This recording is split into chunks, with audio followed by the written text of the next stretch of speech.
स्वागत है। मैं हूं आपके साथ साक्षी वर्मा। चलिए शुरुआत करते हैं दिन भर की बड़ी खबरों से। भारत रत्न और देश के दिवंगत पूर्व प्रधानमंत्री अटल बिहारी वाजपेयी के सम्मान में यूपी सरकार शिक्षक दिवस के मौके पर एक बड़ी घोषणा करने जा रही है।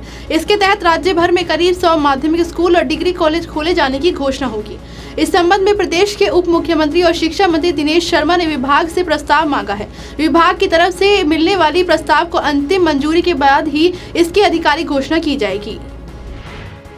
कांग्रेस अध्यक्ष राहुल गांधी 2 दिनों के लिए यूरोप दौरे पर हैं। पहले दिन नोटबंदी और मॉब लिंचिंग को बेरोजगारी से जोड़कर राहुल गांधी ने मोदी सरकार को घेरा तो विरोधी दलों की कड़ी आलोचनाओं का शिकार बने। अब दौरे के दूसरे दिन राहुल गांधी ने एक बार फिर बेरोजगार के मुद्दे पर मोदी सरकार पर तंज कसते हुए कहा कि रोजगार के मामले में भारत सरकार चीन के आसपास नहीं है। राहुल गांधी ने आरोप लगाया कि बीजेपी और आरएसएस देश में नफरत फैलाने का काम करती है, तो वहीं कांग्रेस लोगों को साथ लाने में, काम करने में और देश को आगे बढ़ाने में विश्वास रखती है। मेवाड़ से राजस्थान गौरव यात्रा का आगाज कर चुकी मुख्यमंत्री वसुंधरा राजे ने आज यात्रा का दूसरा चरण मारवाड़ क्षेत्र में शुरू किया। मारवाड़ में जनता की नब्ज टटोलने के लिए राज्य का चुनावी रथ लगभग 1300 किलोमीटर की दूरी तय करेगा। इस दौरान सीएम वसुंधरा राजे 20 बड़ी सभाएं करेंगी। 51 जगहों पर यात्रा का स्वागत होगा। साथ ही जोधपुर संभाग की 33 विधानसभा सीटों में से 32 विधानसभा क्षेत्रों में जाएंगी। झारखंड हाईकोर्ट ने राजद प्रमुख और बिहार के पूर्व मुख्यमंत्री लालू प्रसाद यादव की जमानत को आगे बढ़ाने से इनकार कर दिया है। लालू प्रसाद यादव को 30 अगस्त तक सरेंडर करना होगा। लालू की तरफ से अपील की गई थी कि उनकी जमानत को 3 महीने तक के लिए आगे बढ़ा दिया जाए। दिल्ली हाईकोर्ट ने साल 2010 के मिर्चपुर गांव के मामले में दोषियों द्वारा उनकी सजा के खिलाफ की गई अपील खारिज कर दी। जस्टिस मुरलीधर की अध्यक्षता वाली पीठ ने कई टिप्पणियां की। अदालत ने कहा कि जाट समुदाय ने वाल्मीकि समुदाय पर योजनाबद्ध हमले के चलते 254 दलित परिवारों के मिर्चपुर गांव से जाने की वजह बना। अदालत ने 20 और लोगों को इस मामले में दोषी करार दिया। दिल्ली स्थित जवाहरलाल नेहरू विश्वविद्यालय ने नया प्रस्ताव दिया है कि मैनेजमेंट और एंटरप्रेन्योरशिप स्कूल का नाम दिवंगत पूर्व प्रधानमंत्री अटल बिहारी वाजपेयी के नाम पर रखा जाए। ये फैसला विश्वविद्यालय के एग्जीक्यूटिव काउंसिल की ओर से किया गया है। कई बीजेपी शामिल राज्यों में योजना का नाम बदलकर दिवंगत पूर्व प्रधानमंत्री अटल बिहारी वाजपेयी के नाम पर रखा जाएगा। पश्चिम बंगाल के पंचायत चुनाव विवाद में सुप्रीम कोर्ट की ओर से ममता बनर्जी सरकार को बड़ी राहत मिली है। सुप्रीम कोर्ट ने कलकत्ता हाईकोर्ट के फैसले को बदलते हुए राज्य चुनाव आयोग की बची हुई 34% सीटों के नतीजे जारी करने का आदेश दिया है।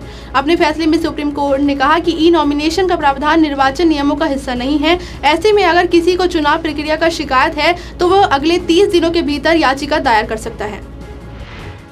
दक्षिण कश्मीर के अनंतनाग जिले के कोकेरनाग इलाके में भारतीय सेना और आतंकियों के बीच मुठभेड़ हुई, जिसमें 2 आतंकियों के मारे जाने की खबर है। लश्कर के कमांडर अशरफ मौलवी के पकड़े जाने की भी सूचना मिल रही है। साथ ही बताया जा रहा है कि 2-3 अन्य आतंकी भी सेना की पकड़ में आ चुके हैं। वहीं सुबह से चल रही गोलीबारी के कारण अनंतनाग के कुछ हिस्सों में एक दिन के लिए इंटरनेट सेवा भी बंद कर दी गई। महाराष्ट्र के ठाणे इलाके की भिवंडी में 14 साल की नाबालिग से बलात्कार करने के बाद उसकी हत्या कर दी गई। घटना गुरुवार शाम की है। पुलिस ने आरोपी को गिरफ्तार कर लिया है। छोटे भाई अनिल अंबानी की रिलायंस कम्युनिकेशन के मीडिया कवरेज नोट्स और इससे जुड़े बुनियादी ढांचे को बड़े भाई मुकेश अंबानी के रिलायंस जियो को योजनाबद्ध बिक्री का काम पूरा हो गया है।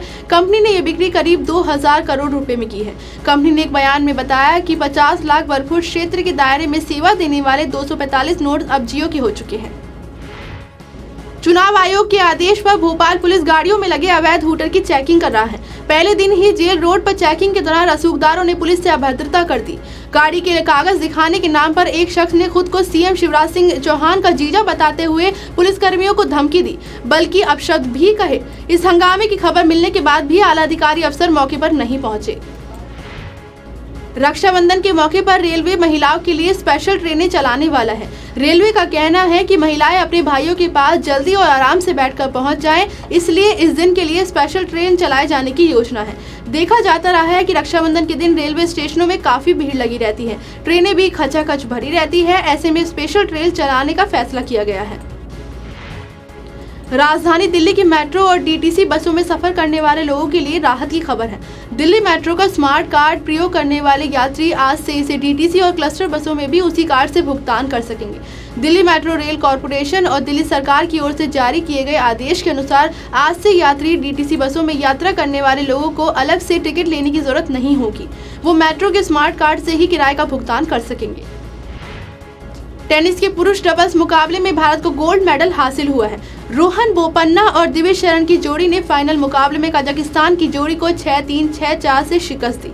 इससे पहले भारत की अंकिता रैना ने सिंगल्स मुकाबले में ब्रॉन्ज मेडल हासिल किया था।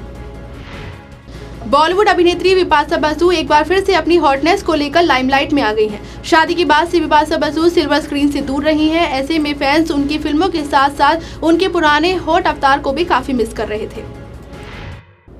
दिन भर की बड़ी खबरों में फिलहाल मेरे साथ सिर्फ इतना ही। देखते रहिए A1 न्यूज़ टीवी। नमस्कार।